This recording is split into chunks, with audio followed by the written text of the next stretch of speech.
सोनिया गांधी के नामांकन के बाद रायबरेली लोकसभा सीट को लेकर सियासत हुई तेज। सोनिया की जगह कौन संभालेगा रायबरेली की सियासत? प्रियंका गांधी के नाम को लेकर लगाए जा रहे हैं कयास।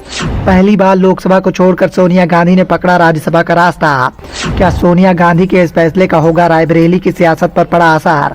लोकसभा चुनाव की नजदीकियों के बीच में लगातार कांग्रेस हाईकमान अलर्ट मोड पर दिखाई दे रहा है, लेकिन इसी बीच में कांग्रेस के हाईकमान सोनिया गांधी के द्वारा बड़ा फैसला किया गया है। सोनिया गांधी ने राज्यसभा के लिए नामांकन पेश कर दिया है।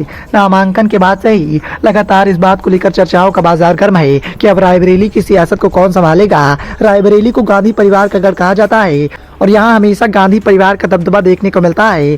यूपी की सियासत में रायबरेली की सीट को गांधी परिवार का गढ़ कहा जाता है। इस किले को भेदने में कभी भी विपक्षी कामयाब नहीं हो सके।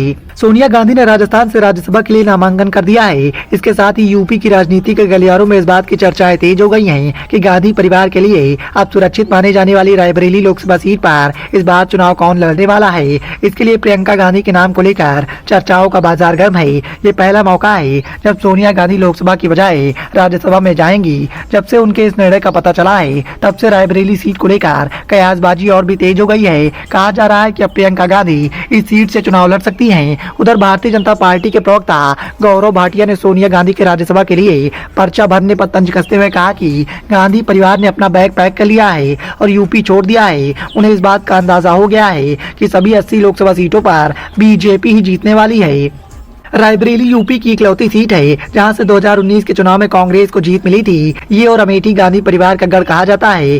रायबरेली से सोनिया गांधी पिछला चुनाव जीत गई थी, लेकिन अमेठी से बीजेपी की स्मृति ईरानी के हाथों राहुल गांधी को हार का सामना करना पड़ा था, जबकि 2014 में कांग्रेस को उत्तर प्रदेश में दोनों ही सीटों पर जीत मिली थी। इस बार कांग्रेस समाजवादी पार्टी के साथ गठबंधन में चुनाव लड़ने वाली है, जबकि पहले के चुनाव में भी समाजवादी पार्टी ने रायबरेली और अमेठी सीट पर कांग्रेस के समर्थन में अपने उम्मीदवार नहीं खड़े किए थे। रायबरेली लोकसभा क्षेत्र को कांग्रेस का गढ़ कहा जाता है। 2014 और 2019 की मोदी लहर में भी इस सीट पर कांग्रेस का जीत का परचम लहराया। यहां से फिरोज गांधी, इंदिरा गांधी सांसद भी रह चुकी हैं। सोनिया गांधी ने यहां से 2006 से जीतती रही हैं, लेकिन उनके राज्यसभा में जाने के बाद कांग्रेस में इस बात की चर्चाएं तेज हैं कि रायबरेली सीट पर यदि गांधी परिवार का कोई सदस्य चुनाव नहीं लड़ता है तो इस सीट पर किसी भी कीमत पर गांधी परिवार का दबदबा बरकरार नहीं रह पाएगा।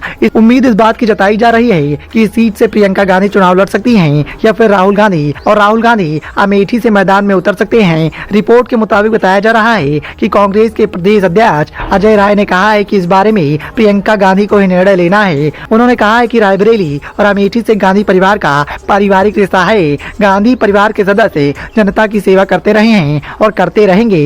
Bureau report, the noise of India.